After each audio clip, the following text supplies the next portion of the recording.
Comienza el Catecismo de la Iglesia Católica, un programa dirigido por el Padre Luis Fernando de Prada.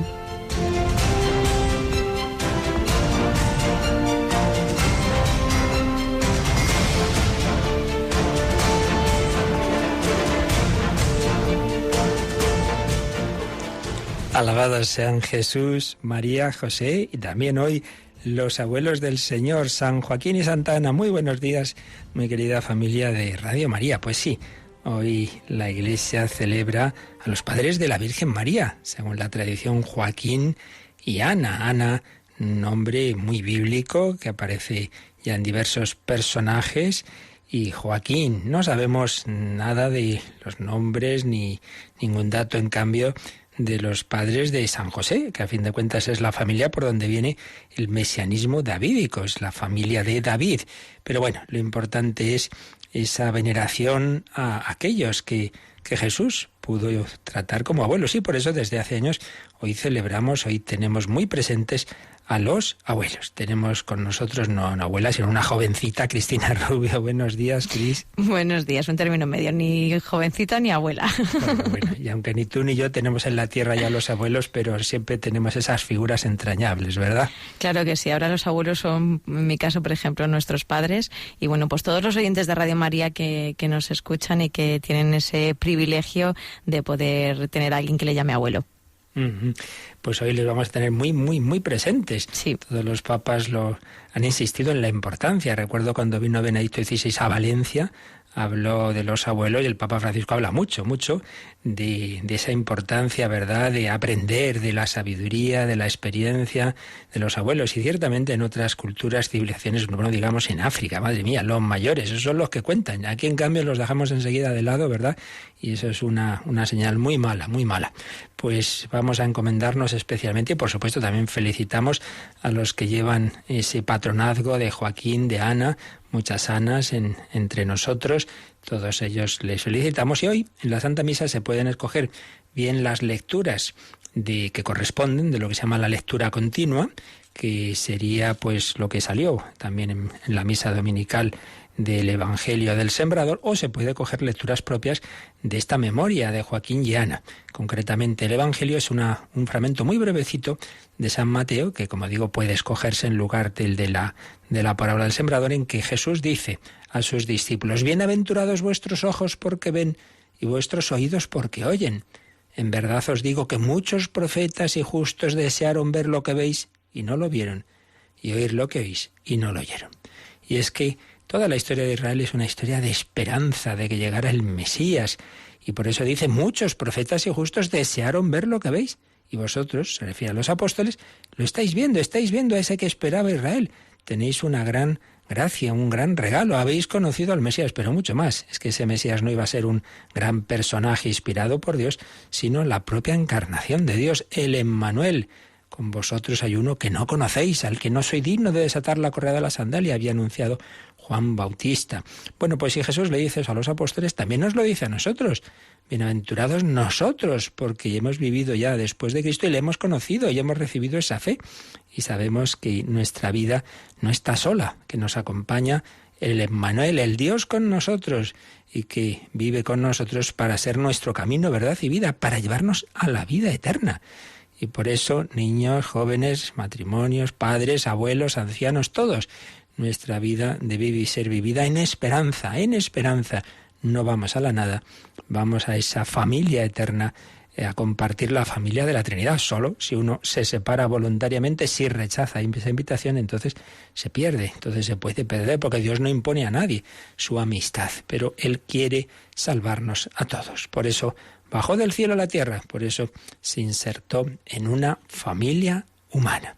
Pues en ese espíritu y en ese agradecimiento estamos comenzando este día de San Joaquín y de Santa Ana. Y muchas personas que no le conocieron de niños, pues le conocieron después. Estamos en esta primera sección testimonial, estos últimos días recordando a algunos conversos. Si hemos estado en Francia con Paul Claudel o con Léon Blois, hoy nos vamos a ir a Inglaterra, a un famoso personaje cuyas profundas ideas muchas veces citamos. Por ejemplo, a Monseñor Munilla le gusta mucho Chesterton. Vamos a hablar un poquito hoy y mañana, si Dios quiere, de este gran personaje, Gilbert Keith Chesterton.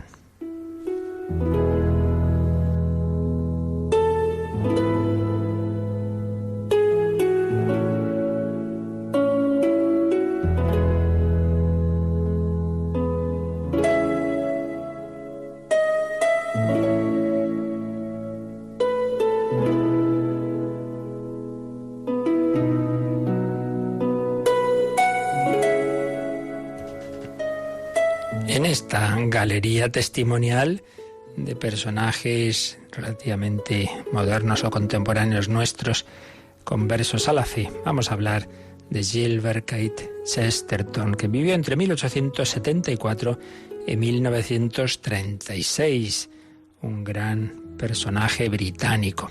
Y como en otras ocasiones, lo vamos a hacer con ese estilo de esas cartas abiertas que escribe el claretiano Padre Ángel Sanz a diversos personajes.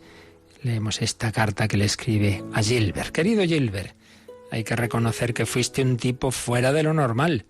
Tu 1,93 m y tus 135 kilos de peso dieron pie a que alguien te apellidara cariñosamente Mamut y Elefante. Pero también te describieron como una casa enorme y muy cómoda, con grandes ventanas que dejaban entrar la luz del día. Esta última pincelada refleja tu mundo interior. Eres admirado como escritor, poeta, autor de teatro, novelista, filósofo, teólogo. Por ejemplo, tu biografía de Tomás de Aquino se considera por muchos el mejor libro que se ha escrito sobre Santo Tomás. El gran filósofo tomista T. N. Gilson así lo consideraba. El mismo historiador de la filosofía cristiana, Gilson, te había calificado como uno de los pensadores más profundos de todos los tiempos. Se entiende que el célebre George Bernard Shaw, que era tu adversario intelectual, pero era cordial amigo, te llamara, cuando ya no podías oírle, genio colosal. Genio en el pensamiento e ingenio en el modo de expresarlo.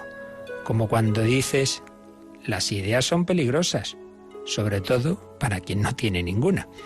Es verdad, Chesterton tenía esa habilidad de frases, de ideas profundas, expresarlas con una frase paradójica, era muy su estilo, esa paradoja, y la verdad es que son ideas muy verdaderas y que están expresadas bellamente. Las ideas son peligrosas, sobre todo para quien no tiene ninguna.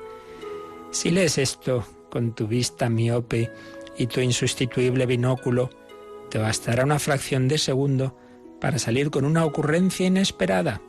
¿Y acaso recuerdes el informe que a tus 13 años mereciste de algunos de tus maestros?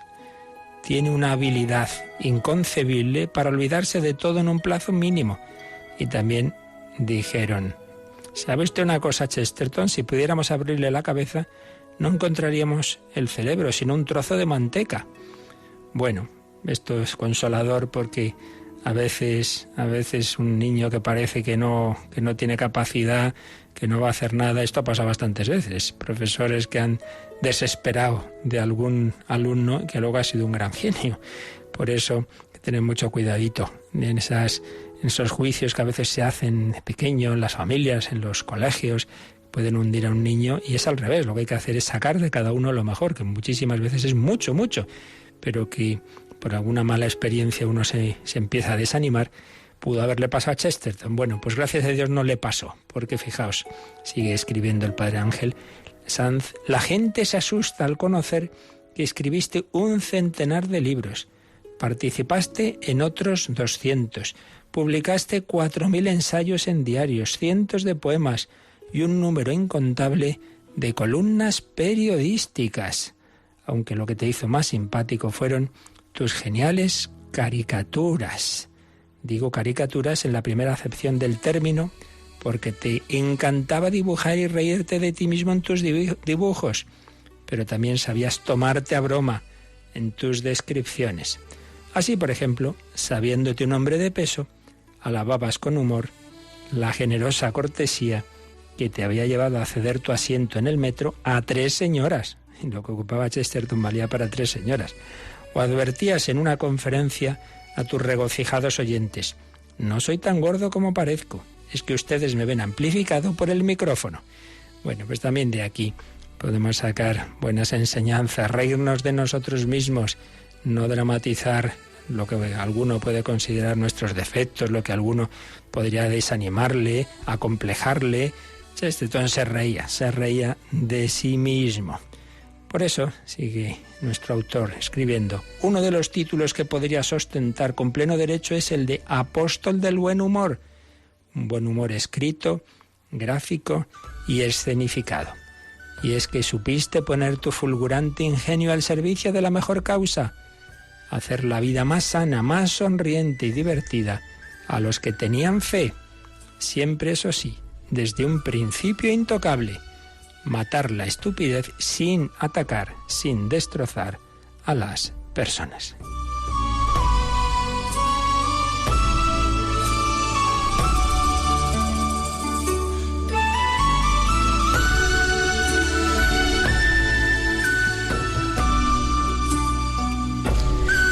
Pues ya sabéis que Chesterton no era católico, se fue acercando a la fe, se convirtió y luego ayudó a que otros también llegaran a la fe católica.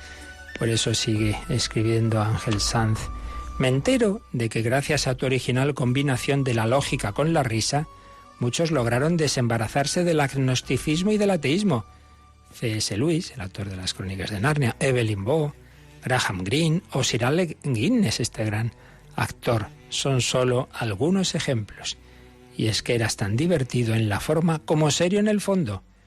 Y por eso escribiste una vez: divertido no es lo contrario de serio. Divertido es lo contrario de aburrido y de nada más. Pues es verdad, también esto apliquémoslo a nuestra vida. Ser serio en el sentido positivo es tomar las cosas con profundidad, es no jugar con la vida.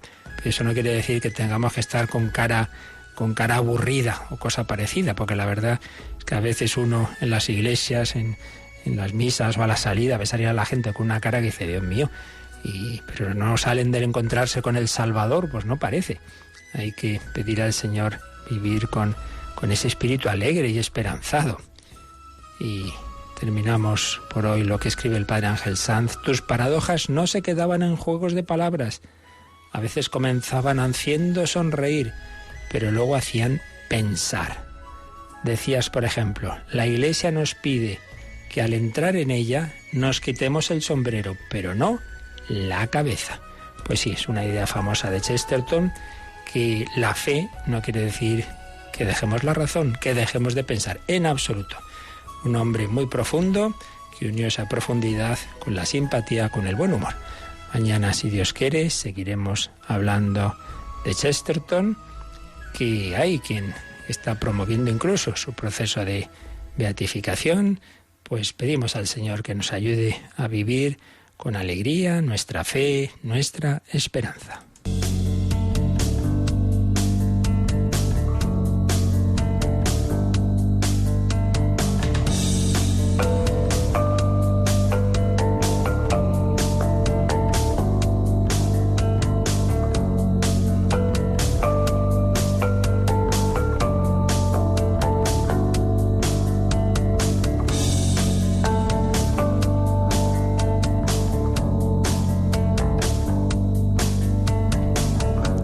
Chesterton llegó a la fe católica desde el agnosticismo, iba reflexionando, iba pensando, pero obviamente no bastaba esa reflexión, esos razonamientos, sino que ahí estaba la gracia del Espíritu Santo. Y es lo que ayer comenzábamos a ver. Hemos entrado, después de mucho tiempo, dedicado a la segunda sección del credo sobre Jesucristo. Creo en el Hijo de Dios, que se encarnó por gracia del Espíritu Santo, y volverá de nuevo a juzgar a vivos y muertos después de esa larga sección sobre Jesucristo, quién es Él y sus misterios. Estamos entrando en la tercera sección del credo. Creo en el Espíritu Santo, ese Espíritu Santo que actúa en la historia, actúa a través de la Iglesia, de los sacramentos, nos da el perdón de los pecados, genera la comunión de los santos y hará la resurrección de los muertos. Por supuesto, ya decíamos que lo que hace una persona divina la hace unida a las otras, no se pueden separar, pero especialmente se atribuye, se apropia al Espíritu Santo estas acciones. Pues estamos entrando en ese tercer apartado del credo. Tal como está estructurado el catecismo, es capítulo tercero de la segunda sección del credo. de la segunda sección de la primera parte del Catecismo, la parte de lo que creemos, y estamos comenzando este apartado en el número 683. Ayer ya lo leímos y lo comentamos, pero nos falta darle una vueltecita y ver los números que nos pone al margen el Catecismo para un poquito profundizar en ello y para relacionarlo con otros aspectos. Como siempre es bueno, pues en las cosas importantes insistir. Vamos ante todo a volverlo a leer, Cristina, y lo vamos a leer. De momento leemos el primer párrafo y luego ya leeremos la cita que viene de San Ireneo. Así que volvemos a retomar este número 683. Nadie puede decir Jesús es Señor sino por influjo del Espíritu Santo. Dios ha enviado a nuestros corazones el Espíritu de su Hijo que clama Abba, Padre. Este conocimiento de fe no es posible sino en el Espíritu Santo. Para entrar en contacto con Cristo es necesario primeramente haber sido atraído por el Espíritu Santo. Él es quien nos precede y despierta en nosotros la fe. Mediante el bautismo, primer sacramento de la fe, la vida, que tiene su fuente en el Padre y se nos ofrece por el Hijo, se nos comunica íntima y personalmente por el Espíritu Santo en la Iglesia. Bien, pues vamos a ver cómo... Bueno, ya veis, ya lo decíamos ayer, aquí la idea fundamental es que no podemos dar un paso en la vida sobrenatural, en la vida de fe. No podemos creer. Uno no puede decir, pues voy a esforzarme en creer. Bueno, pues tú esfuérzate y pon todos los medios que quieras, ¿sí? pero la fe no es cuestión de esfuerzo. Uno puede hacer ejercicio y acabar subiendo una altura, sí, pero en cambio la fe lo que hay que hacer es pedir, Señor, dame la gracia de la fe o auméntame la fe, que eso hay que pedirlo todos, porque nadie tenemos una fe tan grande como deberíamos. Danos, Señor, la fe, aumentanos, Señor, la fe. O al que no cree, pues Señor, si es verdad que existes, que estás ahí, pues ilumíname, ayúdame. Esa oración condicional, pedir. Pero desde luego es imposible entrar en la vida sobrenatural sin esa gracia del Espíritu Santo. Nadie puede decir Jesús es Señor, Jesús es Dios, sino por influjo del Espíritu Santo. Uno puede decir, es razonable que lo que dijo este hombre Jesús es coherente, hizo milagros, pues será que es Dios. Hasta ahí la razón puede llegar, es decir, es razonable, pero llegar a afirmarlo con certeza, una certeza que puede llegar incluso a dar la vida por ella, como los mártires, eso ya es la gracia de la fe. Bien, pues el Catecismo nos dice que miremos el número 424. Este número está justamente cuando empieza la sección del Catecismo relativa a Jesucristo. Estamos comenzando la sección relativa al Espíritu Santo, pero se nos ha dicho la primera frase de San Pablo, que nadie puede decir Jesús es Señor sino por influjo del Espíritu Santo.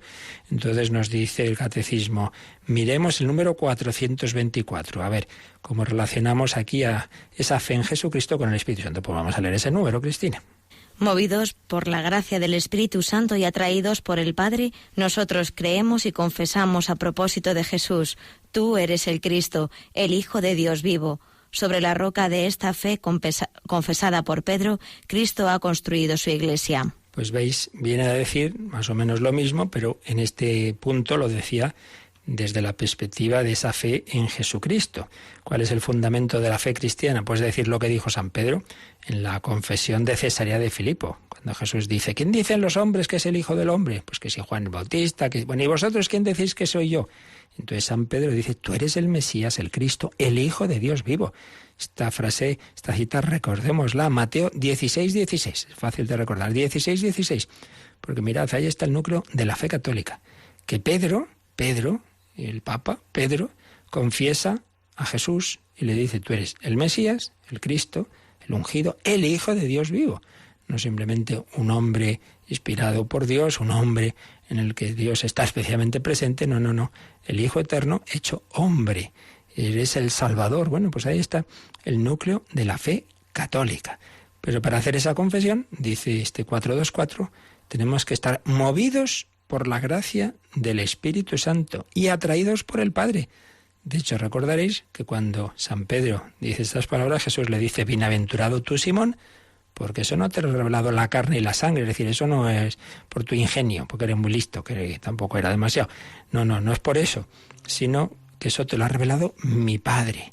Movidos por la gracia del Espíritu Santo y atraídos por el Padre, nosotros creemos y confesamos, tú eres el Mesías, el Hijo de Dios vivo. Que por cierto, fijaos qué paradójico y que hace pensar también que cuando el juicio de Jesús la noche del Jueves Santo ante Caifás, esa primera, más que juicio, ese primer interrogatorio nocturno en el Sanedrín, según San Mateo, el sumo sacerdote Caifás le pregunta a Jesús: ¿eres tú el Mesías, el Hijo de Dios vivo? Fijaos, las mismas palabras que Pedro dice en Mateo 16:16, tú eres el Mesías, el Hijo de Dios vivo, le pregunta Caifás: ¿eres tú el Mesías, el Hijo de Dios vivo?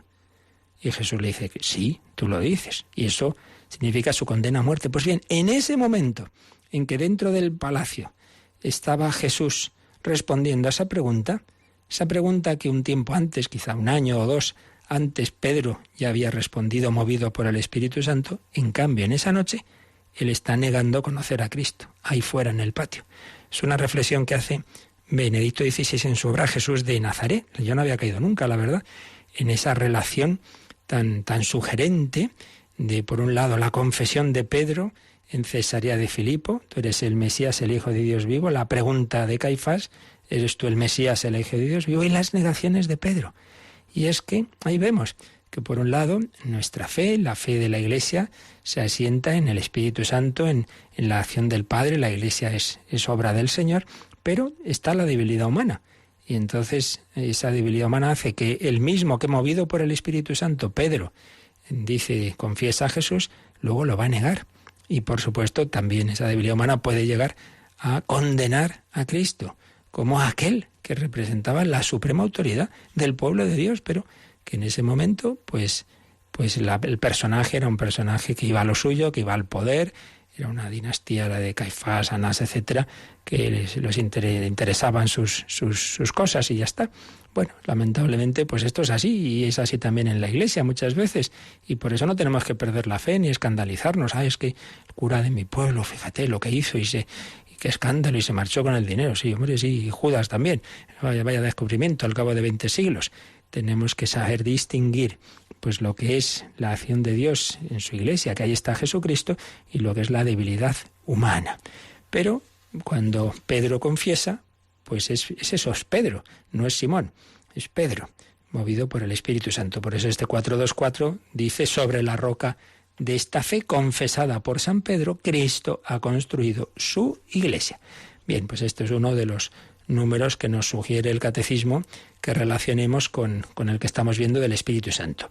Pero si ese 424 es de esta primera parte, la parte de lo que creemos, también nos dice que miremos el 2670.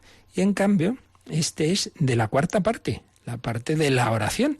Una y otra vez, a ver si conseguimos que se nos quede, porque yo pregunto a mucha gente y nadie se acuerda. Las 4 partes del Catecismo, que no por saber cosas inútiles, sino porque es que son los 4 aspectos de la vida cristiana. La fe, tenemos que tener buena formación doctrinal; la liturgia, eso hay que celebrarlo sobre todo con los sacramentos; la moral, eso hay que llevarlo a la vida; y la oración, porque sin oración, sin trato personal con el Señor, con el Padre, con el Hijo, con el Espíritu Santo, con la Virgen, con los santos, sin ese trato personal, la fe se reduciría a una ideología, a unas ideas, a un moralismo, a unas prácticas. No, hombre, lo principal es ese trato personal. Pues vamos a esta cuarta parte. Entonces, en la cuarta parte nos encontramos este número 2670.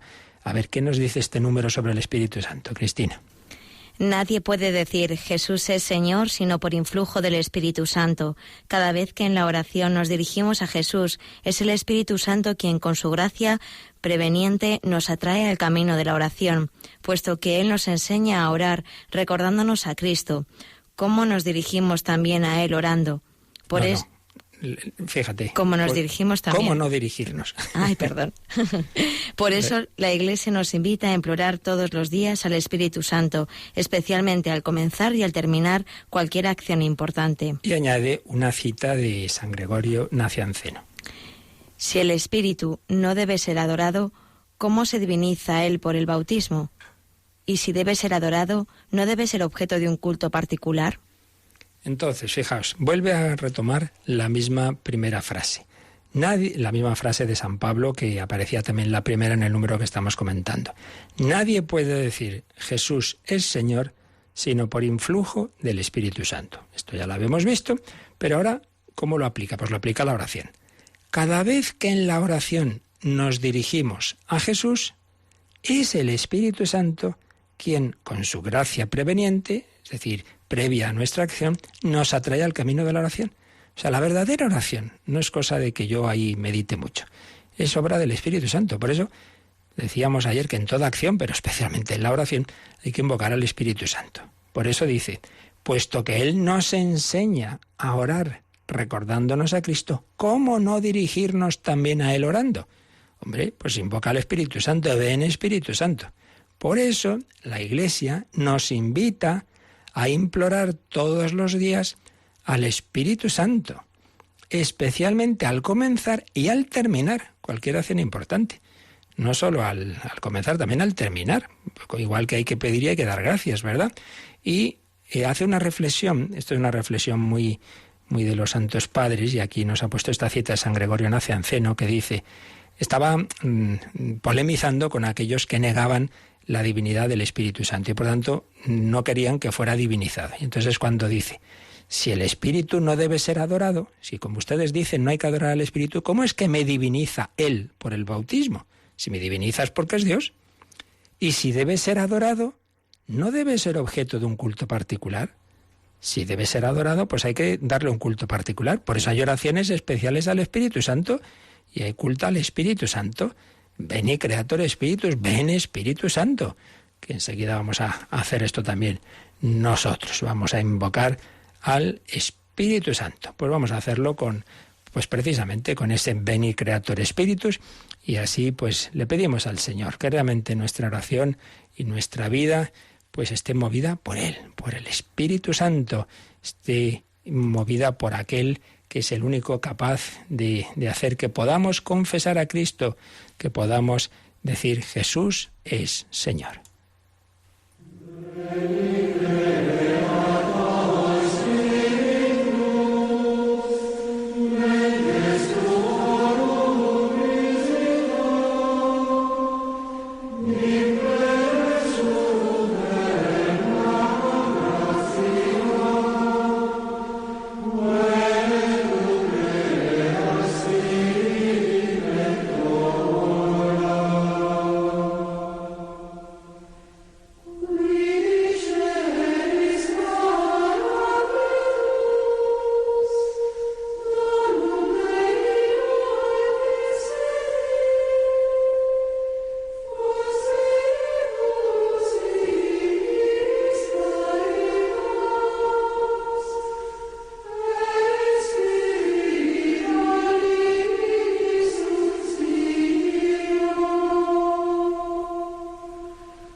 El Catecismo de la Iglesia Católica en Radio María. No podemos hacer nada sin el Espíritu Santo, no podemos ni creer, ni decir Jesús es Señor. Estamos comentando este número 683, pues viendo las propias citas que el Catecismo nos pone de otros lugares del mismo Catecismo. Para entrar en contacto con Cristo es necesario primeramente haber sido atraído por el Espíritu Santo, dice también el 683. Y nos pone otro número marginal. Vamos ahora al 152, que está en los preámbulos de la fe. Y bueno, viene a decir más o menos lo mismo, con otras palabras, pero bueno, estas cosas importantes, cuantas más veces las veamos, aunque parezca redundante, nos viene mejor. Pues vamos a leer ese número 152 que nos habla de la fe, de las características de la fe, que es eso de creer en el Espíritu Santo. No se puede creer en Jesucristo sin tener parte en su Espíritu. Es el Espíritu Santo quien revela a los hombres quién es Jesús, porque nadie puede decir Jesús es Señor sino bajo la acción del Espíritu Santo. El Espíritu todo lo sondea hasta las profundidades de Dios. Nadie conoce lo íntimo de Dios sino el Espíritu de Dios. Solo Dios conoce a Dios enteramente. Nosotros creemos en el Espíritu Santo porque es Dios. Y luego añade una frasecita a este número, la leemos también.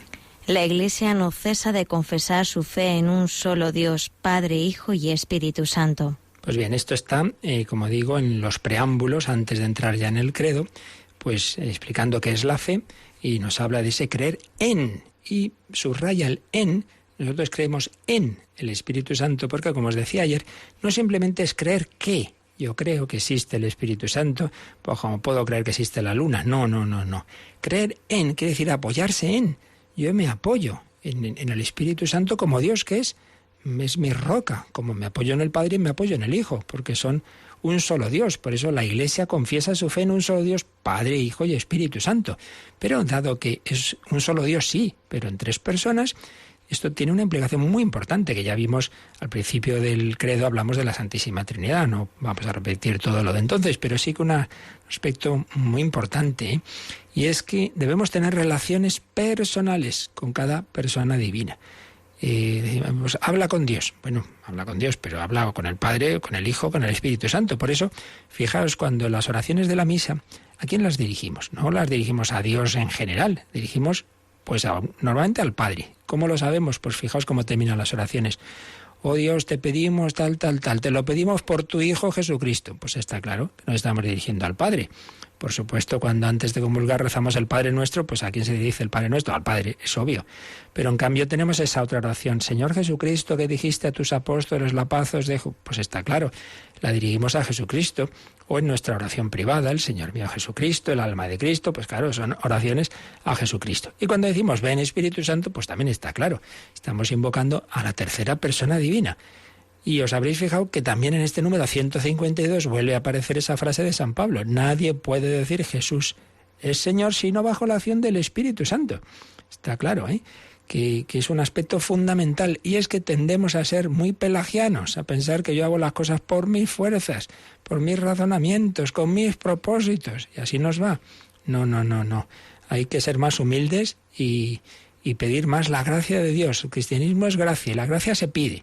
Pedid y se os dará. Ven Espíritu Santo. Pero añade este número 152 otro aspecto importante, y es que, claro, solo Dios conoce a Dios. O sea, Dios es infinito y solo el infinito conoce al infinito. Entonces solo el Hijo conoce al Padre, solo el Padre conoce al Hijo, el Espíritu Santo al Padre y al Hijo, etc. Por eso dice San Pablo en la cita de 1 Corintios 2, que recoge este número del Catecismo, que nadie conoce lo íntimo de Dios sino el Espíritu de Dios. Claro, entonces para acercarnos a conocer a Dios necesitamos el Espíritu de Dios, porque solo Dios conoce a Dios enteramente, claro está. Así que sin el Espíritu Santo no podemos dar un paso en la vida cristiana. Para entrar en contacto con Cristo es necesario primeramente haber sido atraído por el Espíritu Santo. Él es quien nos precede y despierta en nosotros la fe. mediante el bautismo, primer sacramento de la fe, la vida, con mayúscula, porque es la vida divina, que tiene su fuente en el Padre y se nos ofrece por el Hijo, se nos comunica íntima y personalmente por el Espíritu Santo en la Iglesia. Y entonces, este número que estamos comentando, el 683, este número del Catecismo, termina con una cita que ayer ya leímos, pero vale la pena volver a leer, de San Ireneo, este padre de la Iglesia, proveniente de Asia Menor, pero que fue enviado como obispo a las Galias y ahí fue mártir, bajo las persecuciones del Imperio Romano. Y San Ireneo, pues, está hablándonos también de cómo las divinas personas, pues, actúan en nuestra alma y cómo en el bautismo el Espíritu Santo nos une a Cristo y Cristo nos lleva al Padre. Vamos a leer de nuevo esta cita de San Ireneo, que está al final del 683, Cristina. El bautismo nos da la gracia del nuevo nacimiento en Dios Padre por medio de su Hijo en el Espíritu Santo, porque los que son portadores del Espíritu de Dios son conducidos al Verbo, es decir, al Hijo, pero el Hijo los presenta al Padre, y el Padre les concede la incorruptibilidad. Por tanto, sin el Espíritu no es posible ver al Hijo de Dios, y sin el Hijo nadie puede acercarse al Padre, porque el conocimiento del Padre es el Hijo, y el conocimiento del Hijo de Dios se logra por el Espíritu Santo. Pues es, como ayer decíamos, eso está muy bien organizado. El Espíritu Santo nos une a Cristo y ya incorporados a Cristo, Cristo nos eleva al Padre. Solo podemos llegar a un conocimiento íntimo de Dios y un conocimiento que se convierte en amor y que se convierte en visión en la vida eterna por la acción del Espíritu Santo, por la acción de nuestro mediador y salvador Jesucristo, y el Espíritu Santo y Cristo nos meten en casa, nos llevan al Padre, y nos meten en la familia, en la Santísima Trinidad. Somos hijos en el Hijo por el Espíritu Santo. Pues bien, con esto yo creo que podemos terminar el comentario de este primer número que el Catecismo dedica a esta tercera sección del credo. Creo en el Espíritu Santo y en lo que hace el Espíritu Santo en nuestra vida. Estamos en los números introductorios, 683, pues vamos al siguiente, al 684. Y aquí se nos va a decir cómo el Espíritu Santo se ha revelado al final. O sea, Dios ha ido revelando su misterio de una manera progresiva. Primero reveló simplemente que hay un solo Dios, que revela ese nombre misterioso de Yahvé, pero luego Jesucristo nos revela que ese Padre, que ese Dios tiene un Hijo, que es Él, que son uno, que el Padre y yo somos uno, pero ya hacia el final de su vida, aunque ya antes evidentemente hay alusiones al Espíritu Santo, pero sobre todo va a ser ya al final cuando va a explicar especialmente que esa familia no son solo dos, Padre y Hijo, sino también el Espíritu Santo. Bueno, pues vamos a leer lo que nos dice sobre esto el número 684. El Espíritu Santo, con su gracia, es el primero que nos despierta en la fe y nos inicia en la vida nueva, que es que te conozcan a ti, el único Dios verdadero, y a tu enviado, Jesucristo.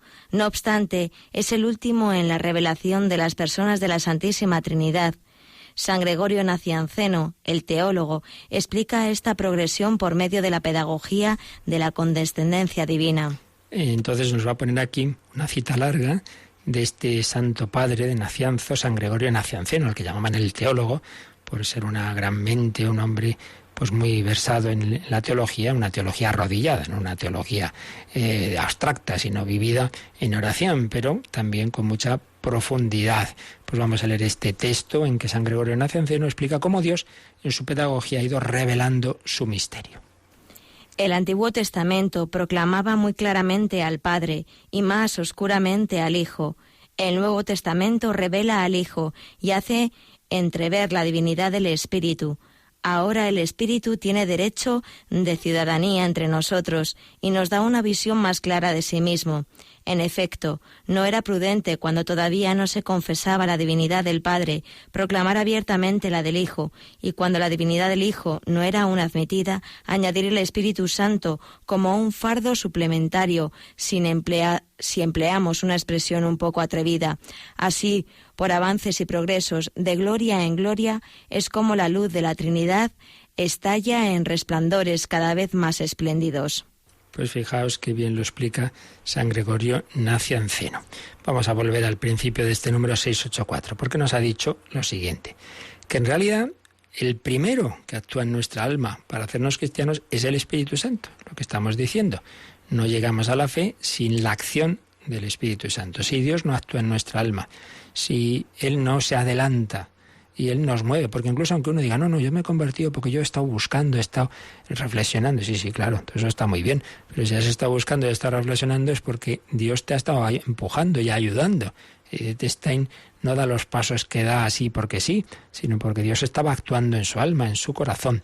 Por eso el Espíritu Santo con su gracia es el primero que actúa en nuestra alma, es el primero que nos despierta en la fe y nos inicia en la vida nueva.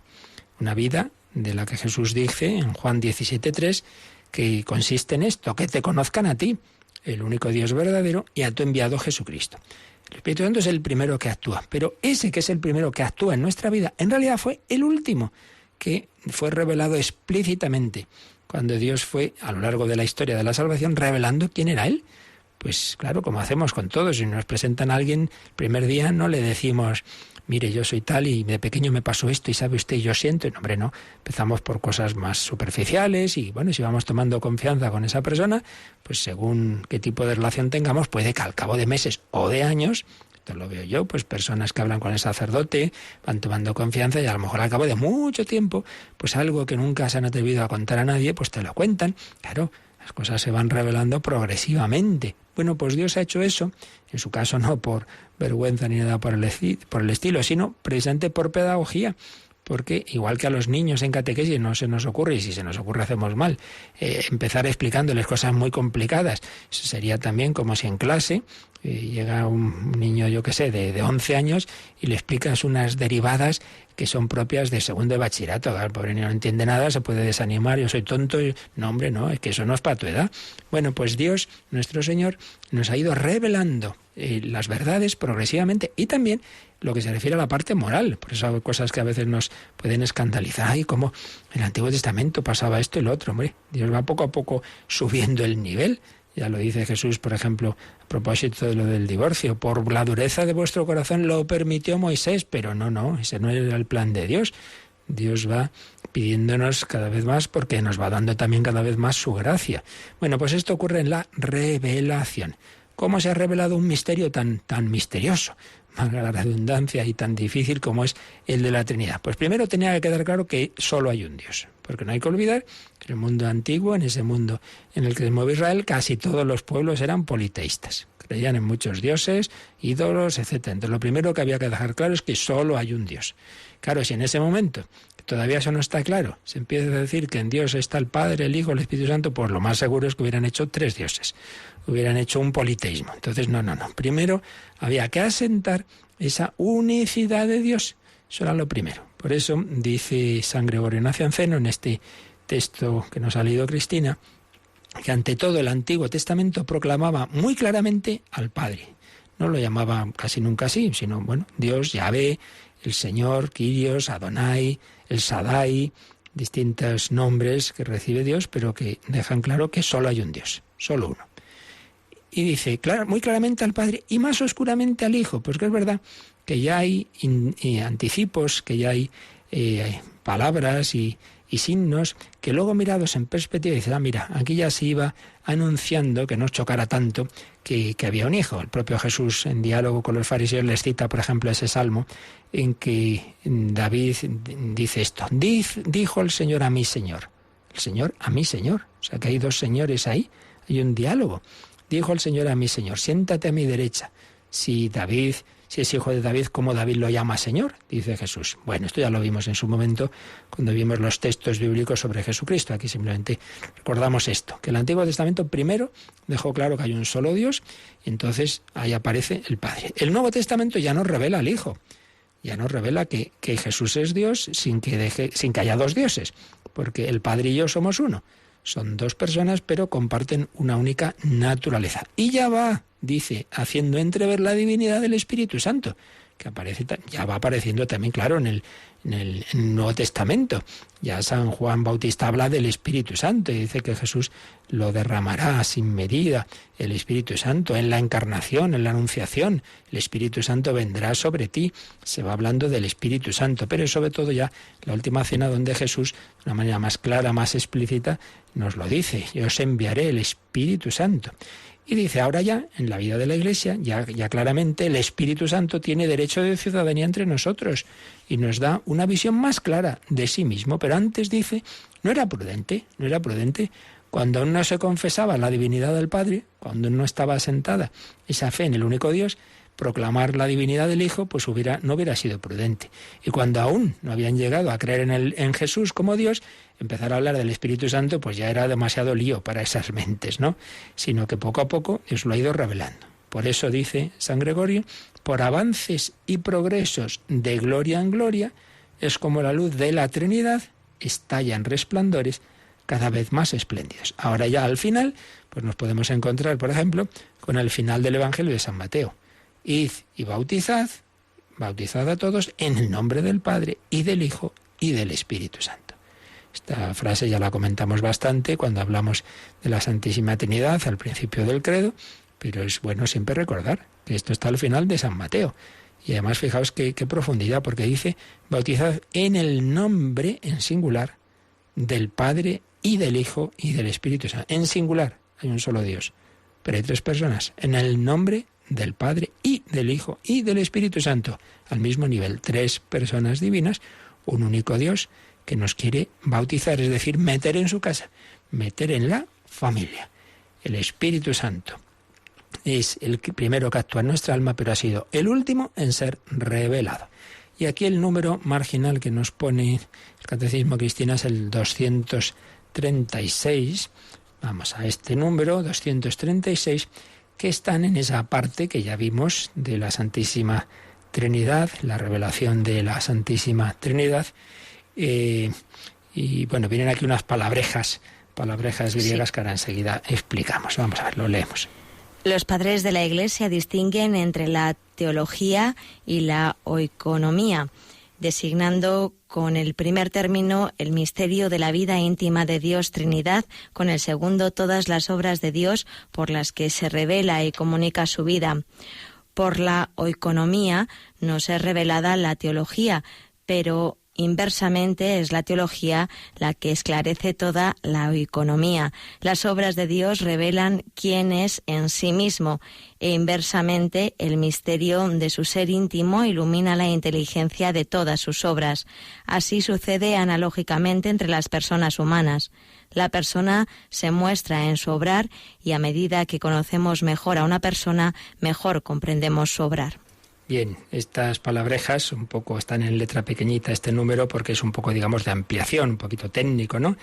Son unas palabras griegas, teología esa ya la conocemos más, conocimiento de Dios, y oikonomía, de ahí viene economía, que uno dirá, ¿qué tiene que ver la economía con la Trinidad? Bueno, es que economía es el plan de Dios, es cómo Él ha organizado las cosas, cómo ha actuado. No tenemos que ir a cosas de dinero, eso ya es una aplicación de nuestro mundo, pero es algo mucho más profundo. Aquí esto nos daría una explicación que ya se nos queda hoy el tiempo corto, lo haremos si Dios quiere mañana, pero en dos palabras viene a ser esto, que por un lado está la consideración de la Trinidad en sí misma. Aunque Dios no hubiera creado a nadie, pues Dios en sí mismo es Trinidad, es Padre, Hijo y Espíritu Santo. Entonces ese es lo que se llama la Trinidad inmanente, la Trinidad en sí misma. Y ahí está la teología, la consideración de la teología, el conocimiento de Dios en sí mismo. Pero, de hecho, Dios ha creado un mundo que ha creado precisamente para darnos la posibilidad de participar de la vida de la Trinidad, de la vida divina, a millones de seres espirituales con capacidad de ver a Dios, los ángeles, y seres como nosotros que también somos corporales, pero que tenemos también ese espíritu con el que podemos contemplar a Dios, los hombres. Y entonces eso es la economía, la oikonomía en griego, la economía, que quiere decir el plan de Dios, la dispensación divina, los planes de salvación, para permitirnos llegar a participar de la vida de la Trinidad. Entonces ahí es de lo que se dice la Trinidad económica. Suena así raro, ¿verdad? Pero es en este sentido. La Trinidad en sí misma, como es Dios en sí mismo, aunque no hubiera creado, Dios siempre sería Padre, Hijo y Espíritu Santo, eso es la Trinidad inmanente. La teología nos muestra esa Trinidad en sí misma. Pero la Trinidad económica, la economía, es la acción de las divinas personas en nuestra vida para llevarnos a participar de su propio misterio, para entrar en su felicidad divina, en su naturaleza divina. A eso se refiere. Por eso, lo ha puesto aquí este número, nos lo ha recordado este número, el Catecismo, el 684 del Catecismo, porque nos estaba diciendo que la última persona que se nos ha revelado es el Espíritu Santo. Se nos ha revelado en ese plan de Dios, en esa economía divina. No quiere decir que sea menos importante, es tan divino el Espíritu Santo como el Padre y el Hijo. Pero, de hecho, en el plan de Dios, por razones pedagógicas que nos ha explicado San Gregorio Nacianceno, pues ha sido la última persona en revelarse, es lo que quiere decir. De todas maneras, mañana le damos una vueltecita más a esto de la economía y la teología, porque tiene bastante enjundia. Bueno, de momento nos quedamos aquí.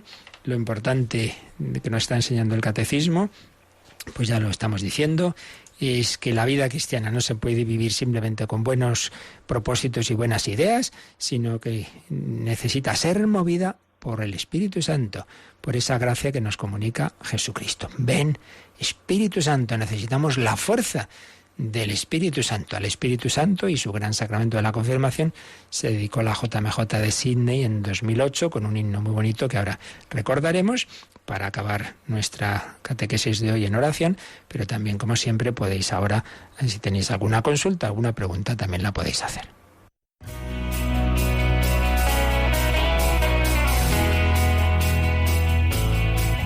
Participa en el programa con tus preguntas y dudas. Llama al 91 005 9419. 91 005 9419. También puedes escribir un mail a catecismo@radiomaria.es. catecismo@radiomaria.es.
Recibe la fuerza del Espíritu Santo. Ven, Espíritu Santo. ¿Tenemos alguna pregunta, Cristina? Tenemos una de ayer que nos hizo Pilar de Valencia. Nos contaba pues un poco su historia, que hacía años que se había peleado con su madre, había dejado de hablar con ella y su madre había fallecido.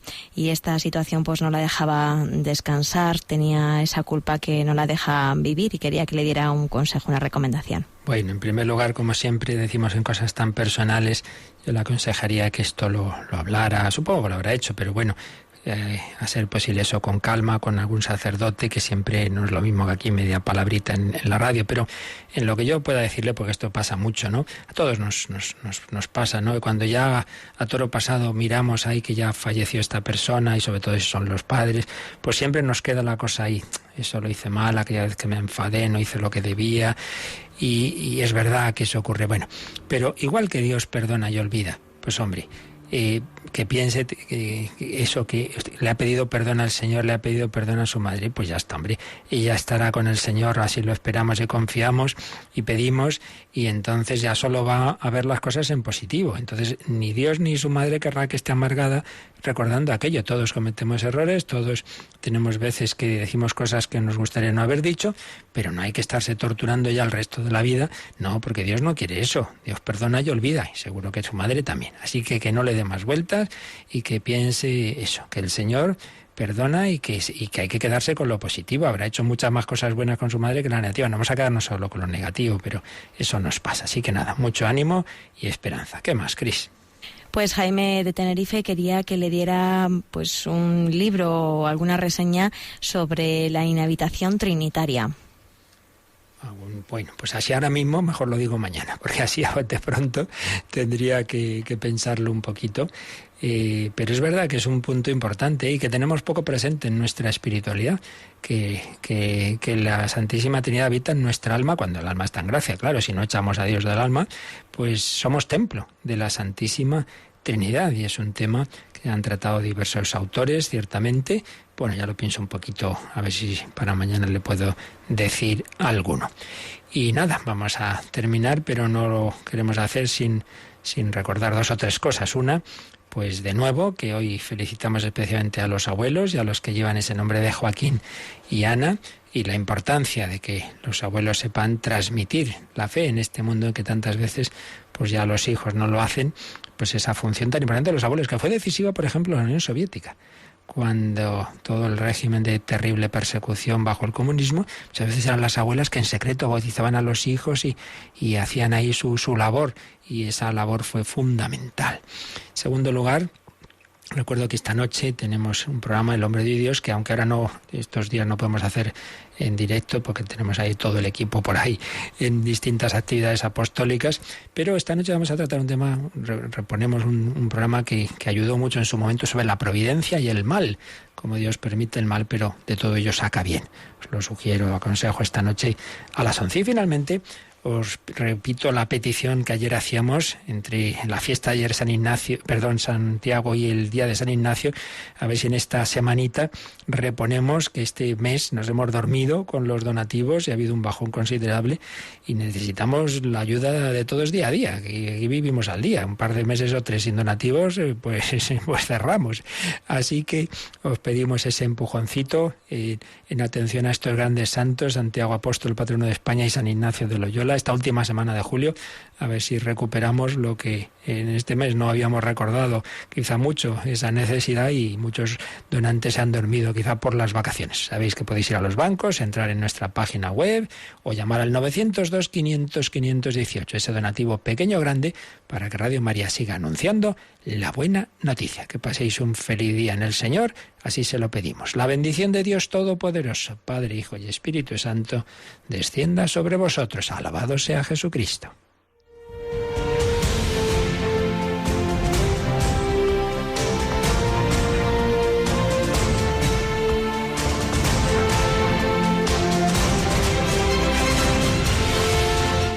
Han escuchado en Radio María el Catecismo de la Iglesia Católica, un programa dirigido por el Padre Luis Fernando de Prada.